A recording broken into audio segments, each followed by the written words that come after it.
আসসালামু আলাইকুম।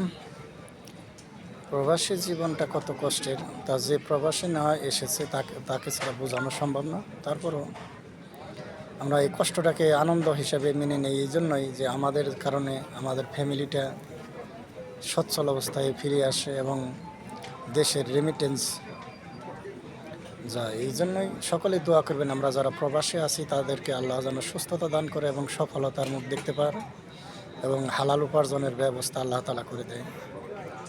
আমরা যেন হালাল রিজিক সন্ধান করতে পারি প্রবাসে এবং দেশে যেখানেই কাজকর্ম করি আমাদের এই উপার্জনটা যেন ইবাদতে পরিণত হয়। আমরা দুনিয়ার যে প্রান্তেই কাজ করি যেন আমরা সুস্থ এবং সবল সকল প্রকার বালা মুসিবত থেকে হেফাজতে থাকতে পারি। দুনিয়ার যে প্রান্তে থেকে আমার কথাগুলো শুনছেন তারা আমাদের সকলের জন্য প্রবাসী এবং দেশে যারা বিভিন্ন কর্মকাণ্ডে নিয়োজিত আছে তাদের জন্য দোয়া করবেন। তারা যেন হালাল রিজিকের সন্ধান করে, হালালভাবে রিজিক অর্জন করে এবং সুস্থ এবং বালা মুসিবত মুক্ত জীবনযাপন করতে পারে এবং সুস্থ থাকতে পারে। এদেরকে সকল প্রকার রোগ ব্যাধি থেকে যেন আল্লাহ তাআলা দূরে রাখে, এই দোয়া প্রার্থনা করে আপনাদের কাছ থেকে বিদায় নিচ্ছি। আবার কথা হবে ইনশাআল্লাহ। আসসালামু আলাইকুম ওয়া রাহমাতুল্লাহ।